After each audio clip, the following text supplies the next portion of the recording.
Hello guys, welcome to the channel called the 956 Studio. And today's video, this is the topic. On plastic carburetor off a 22-inch Murray push lawnmower. Now this is the non-choke design, but they basically rebuild or clean up the same way, either one of them. Just one of them will have a spring up here with something attached to this to keep the choke once you have one with the modified choke on it. So no, all we're going to do is show you how to clean this up, rebuild it, and possibly save you a few dollars. And if so, thumbs up, like, subscribe. Now let's watch the rest of the video. Now this was a non-mulching mower, but it makes no difference. The carburetors are plastic like this. They're all about the same. The only difference you'll find on some of them is one of them may have a choke sitting over here, and one may not. It'll have a spring if it has a choke on it. So let me take this apart and see what we find on the inside of it. What this carburetor was actually doing was it was surging up and down, up and down, up and down. It was honeying, I guess you could call it, once you crank the mower up. So if you'd like to see how I took this carburetor off, check out my other videos under how-to videos, and you'll actually see a couple of videos of this unit being removed from the mower and reinstalled. So let's get right into the video. Now then, a few of the tools you might need to do this job is a flat tip screwdriver, kind of a medium size. You're going to need a 7mm socket, a little 1/4-inch drive ratchet. You don't have tab and extension. I was kind of grown accustomed to using those. And either a needle nose pliers or electrical pliers, square nose. Now the first thing that we're going to be doing is we're going to be removing the 2 screws from the bottom of this float bowl. Now you're going to see some gas come out of there just like then, because we just removed this from the lawnmower itself. And if you look down on the table there, I can tell right away there is some specks of water down inside this gasoline inside this unit. So we might have already got us an idea of where that problem might be at. Either way, we're going to take it apart. Set your screws to the side. Like I said, you need a 7mm to disassemble the float bowl section. Now, I usually won't just pop off of there like I was trying there, but I should have known better because I've worked on plenty of these. Get your screwdriver and kind of put it in there underneath that little lip right there. There you go. If it doesn't come apart, we're just touching that side there with the lip screwdriver. Pry on that side as well and try to pop it off evenly. Okay, there's the inside of it. Doesn't look real bad. Got some debris in it. Well, I've taken a few moments to put a yellow towel underneath there so it's easier to see some of the pieces with a lighter background like this than having a black table there. It makes it a little difficult to see all the small pieces, and I'm going to try to get you the best video I possibly can of taking this apart and how we're going to reassemble it.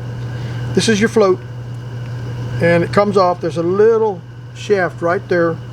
You'll take your screwdriver, you come right over here, push it to one side and pop that up.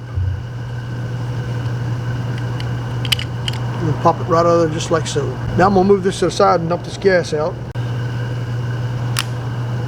And I'm not sure if you saw that, but when I took this float out, it kind of looked like it's a little too bright, I believe, on the video. It has this needle that is attached to inside of the float right there. Now hopefully you can see that. Probably was better on the table where it had a black background where you could actually see some of the stuff better. Let me take this towel back out from underneath it. I'm not sure how well this is going to work out, but I left you an area here that's more dark, and I left the area over here that's kind of yellow, but it's a little bright because the way you have to set the camera will not, I can't blend it to get it perfect for you. So we have to do the best we can with what we have here. But like I said, there's a float bowl. There's your float itself. It's plastic. Check it. Make sure that it doesn't have any gas slushing around on the inside, which means it would have a leak, and that would cause the carburetor to flood out. And this is your needle. That goes down inside the carburetor right there. That actually controls the fuel delivery, amount of fuel going into the carburetor through this nozzle right here, or this nipple. Something else you want to pay close attention to when you're putting this back on, make sure you got that O-ring there. Make sure you got this gasket on this side. If you don't, it will not run properly either. Our next step will be to go in here and take these little orifices, holes, pathways, whatever you want to call them. You got one way down in the carburetor down here, and I'm really not sure if you can see that or not. Let me change some settings. I have never shot a video with the brightness set at 6400 ISO. But let's see if I can get it to where you can read the inside of this carburetor, what's down inside of it. You're going to have some passages down in there. One of them is going to be right here on this inner liner. You're going to have one right there. In a minute, I'm going to show you what we're going to do with this. You're going to want to shoot carburetor cleaner down in there. And of course, you want to clean the outside of the carburetor the best you can. Now, I must say, not in all cases will you be able to rebuild this carburetor. Sometimes you just can't get them to work properly. But a lot of that's going to be in this section right here. Now, before I start shooting the carburetor cleaner to them, let's try to pull this meter and valve out, or whatever you want to call it. There's a technical term for it. I don't really know what it is. I just know that if it is not clean, you're wasting your time. So get you some pliers, grip it best you can, and work it back and forth, back and forth, back and forth, back and forth until you see it start coming out of there real slowly. And you got to be patient with it. Ha! See, shot right out of there. Now pay attention at this point as to what way it came out of the orientation. Your nipple on this side has the longest piece on that side, going as so. This also has an O-ring here and an O-ring there, or gasket, whatever you like to call it. This can be your problem by itself, so you want to make sure you get this clean as possible. Now the next step of it might be a little more challenging, and you may have to have a special tool to do that. What I've done is I've taken the carburetor cleaner, and no specific brand, they're all the same. Acetone mixed with some other ingredients. And you want to make sure, like I said earlier in the video, you want to blow out all these passages that are inside the carburetor. Now it's going to be really hard for me to show them all to you, but there's actually one there, and there's one on this side.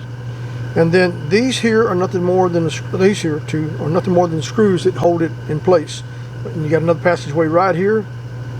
That is actually like a breather. So you won't do anything with this one besides clean it out the best you can. This you leave in place. Nothing but a plug. I believe that's part of where the mowers that have the choke on it, that's going to be set in there, something holding it where there's a spring running across there. So clean everything up the best you can, blow it out, chase it with some air. You know, you got a little air compressor or blow it out real good, clean it up the best you can. And then you're going to tackle this little booger. All right, now what we got here, this is the internal meter and valve, or whatever you like to call it. There's a technical term for it, but we're going to call it what we want to. Make sure that you clean this out here. Now this one's going to, when you blow in it, it's just going to come out right there in that area. And then this one here, it's got a little orifice. And if that thing plugs up, it surely won't run. I don't know if you can see it. We'll try to get it up here closer and then move it back. But this is probably the heart of the carburetor. So if these are plugged up, especially this one here, this one is nothing but plastic, but this has like a little brass orifice in it, a jet, whatever you want to call it. And of course this is a check valve, and you got a little jet here. You want to try to clean those out the best you can. To do that, you're going to need something really small, like a drill bit kit, something like this, similar to this right here. Well, we got a change in the video again. The sun came back out and went away. We're on the edge of a building here, so I'm going to do the best I can and show you what I got. Now you may want to get you a little drill bit set like you see right here. It comes with a little nifty carrying case with the handle. You chuck the drill bit up inside here, and it gives you some extra drill bit. I think this is a 57-piece kit, and I find this thing to be very, very helpful, especially these here. Got a case you close up, put them in a little piece of plastic envelope like this, and man, you can't lose them, can't miss them anywhere. But you may need something like this to clean some of this out. And if so, I'm going to leave a link down in the description below where you can buy these on Amazon. But I think I found one in the kit that might work.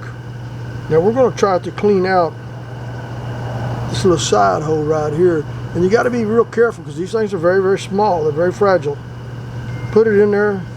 If you feel it biting, back it out a little bit. Don't overwork it because you will break it off in there. Slowly go inside there and drill that thing out.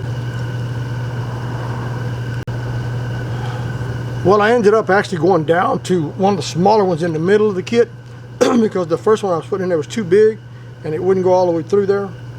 So now you see how I got it cleaned out real well. If you want to go up to the next size, you can do that. I'm going to leave mine where it's at. I think I'm real comfortable with looking at it, and I think it's actually cleaned out pretty good. Now if you got any place in the carburetor that needs to be cleaned out, you can do that at this time as well.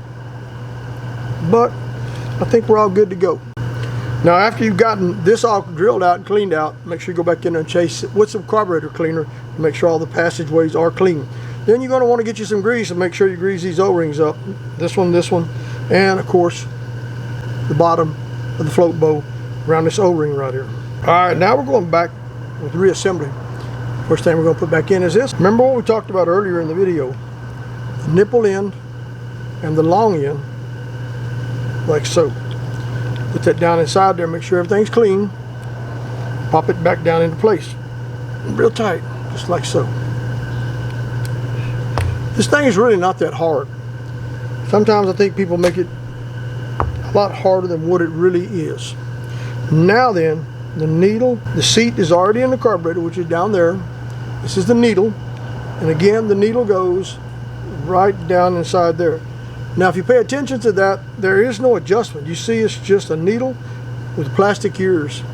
That's all it is, folks. There's nothing else you can really do to make this thing run or not run. You may want to check it as close as you can. Make sure there's no indentations, cuts, scratch marks on it.